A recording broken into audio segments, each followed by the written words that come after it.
আমরা তো সবাই তো কাজে কর্মে ব্যস্ত থাকি। তো আমাদের পার্টির একজন সক্রিয় কার্যকর্তা এখানে ওপরে মেট্রো বাজারের ওপর একটা দোকান খুলেছিল, 2-1 দিন হয়েছে। তো দোকান খোলা নিয়ে তাদের পার্শ্ববর্তী একটা পুরনো একটা দোকান আছে, উনি প্রতিনিয়তই মানে যেদিন থেকে খুলেছে ওই দিন থেকে একটা ঝগড়ার মতো করতো যে কেন দোকান খুললো, এখানে আমি একা ব্যবসা করছি। তো এই করতে করতে করতে করতে জিনিসটা আরও বড় হয়ে যায়।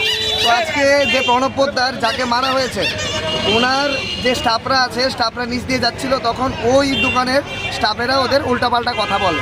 তো কথা যখন বলে তখন কি হয়, তখন মালিক হিসাবে এই মালিককে জিজ্ঞেস করতে যায় যে আপনার স্টাফরা এরকম কেন এরকম ব্যবহার করলো, এই করলো সেই করলো। তো করার সাথে সাথে কী হয়, যে স্টাফগুলো ব্যবহারটা করেছিল বাজে ব্যবহার, তারা এসে একদম লাঠি বাটি নিয়ে, আপনারা যদি মনে করেন যে গল্পটা আমি বানিয়ে বলছি, যাকে মেরেছে প্রণব পোদ্দারের চেহারাটা আপনারা দেখলে বুঝতে পারবেন, পুরো নাক টাক ফাটিয়ে রাখিনি। কারণ এগুলো হয়েছে কি জানেন, যে আমাদের যে সুষ্ঠুভাবে যে সমাজ চলছে, সমাজকে নষ্ট করার জন্য এসব কিছু কুচক্রীরা ঘুরছে যেন সরকারের বদনাম করতে পারে, এরকম কিছু কার্যকলাপ। এখানে কি অবৈধ কোনো কাজকর্ম কিছু এখানে আমি তো জানি না অবৈধ হয় কি হয় না, কিন্তু যেরকম মহিলাদেরকে দেখলাম, মানে যেরকমভাবে আচরণ করছে, কিন্তু মনে হয় না যে সুষ্ঠু পরিবেশ এটা।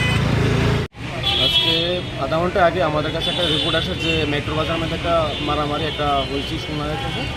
তো খবর পাওয়ার সঙ্গে সঙ্গে আমরা যাওয়ার পরে দেখতে পাই প্রচুর লোক। এখানে একটা পার্লার আছে আপনার সেকেন্ড ফ্লোরে, টাচ অ্যান্ড গ্লো, এখানে কিছু লোক জমা ছিল।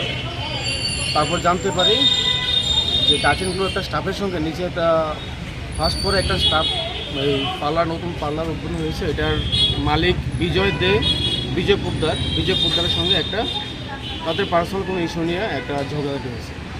তার মধ্যে একজন বিজয় পোদ্দার একটু আহত হয়েছে। তা আমরা এই যে আপনার উপরে পার্লার যে স্টাফ ছিল, টাচ অ্যান্ড গ্লো স্টাফ একজন আছে আপনার সাগর সরকার, তাদেরকে রেস্কিউ করে নিয়ে আসবে। এখন সে আমাদের হাতে আছে। এখন যদি কোনো পক্ষ থেকে কেস ফেস হয় সেটা ইনভেস্টিগেশন করা হবে। এমনি কীরকম আহত হয়েছে বিজয়বাবু? এমন তো কোনো কিছু বলা যায় না, কিন্তু ওনাকে এখন তার পরবর্তী সময় হসপিটাল নিয়ে যাওয়া হয়। তাদের বক্তব্য কি, যাদেরকে আপনারা রেস্কিউ করে এনেছেন?